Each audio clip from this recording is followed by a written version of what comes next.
Atos, capítulo 18. Depois disso, Paulo saiu de Atenas e foi para Corinto. Ali encontrou um judeu chamado Áquila, natural do Ponto, que havia chegado recentemente da Itália com Priscila, sua mulher, pois Cláudio havia ordenado que todos os judeus saíssem de Roma. Paulo foi vê-lo, e uma vez que tinham a mesma profissão, ficou morando e trabalhando com eles, pois eram fabricantes de tendas. Todos os sábados ele debatia na sinagoga e convencia judeus e gregos. Depois que Silas e Timóteo chegaram da Macedônia, Paulo se dedicou exclusivamente à pregação, testemunhando aos judeus que Jesus era o Cristo. Opondo-se eles e lançando maldições, Paulo sacudiu a roupa e lhe disse: "Caia sobre a cabeça de vocês o seu próprio sangue. Estou livre da minha responsabilidade, de agora em diante irei para os gentios."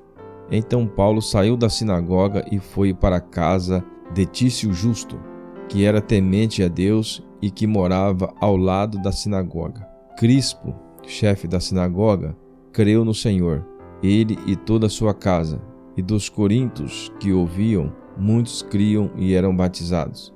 Certa noite, o Senhor falou a Paulo em visão: "Não tenha medo, continue falando e não fique calado, pois estou com você, e ninguém vai lhe fazer mal ou feri-lo, porque tenho muita gente nesta cidade."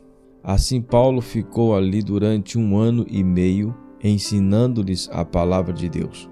Sendo Gálio procônsul da Acaia, os judeus fizeram em conjunto um levante contra Paulo e o levaram ao tribunal, fazendo a seguinte acusação: "Este homem estava persuadindo o povo a adorar a Deus de maneira contrária à lei."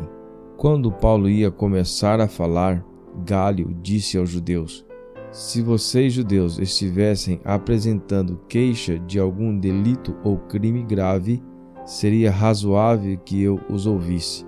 Mas visto que se trata de uma questão de palavras e nomes de sua própria lei, resolvam o problema vocês mesmos.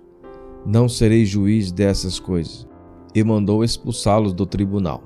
Então todos se voltaram contra Sóstenes, o chefe da sinagoga, e os espancaram diante do tribunal.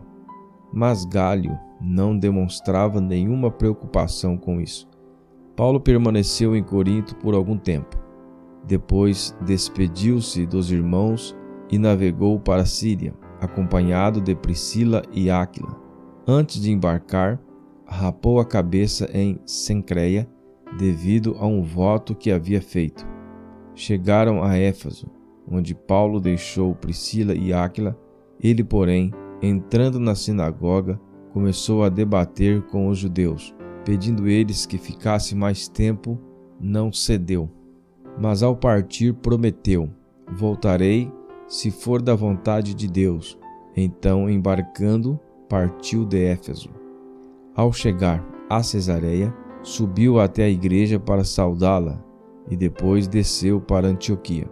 Depois de passar algum tempo em Antioquia, Paulo partiu dali e viajou por toda a região da Galácia e da Frígia, fortalecendo todos os discípulos. Enquanto isso, um judeu chamado Apolo, natural de Alexandria, chegou a Éfeso. Ele era homem culto e tinha grande conhecimento das Escrituras.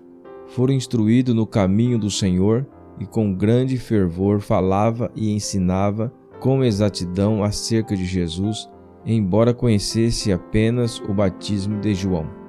Logo começou a falar corajosamente na sinagoga. Quando Priscila e Áquila o ouviram, convidaram-no para ir à sua casa e lhes explicaram com mais exatidão o caminho de Deus. Querendo ele ir para Acaia, os irmãos o encorajaram e escreveram aos discípulos que o recebessem. Ao chegar, ele auxiliou muito os que pela graça haviam crido, pois refutava vigorosamente os judeus em debate público, provando pelas Escrituras que Jesus é o Cristo.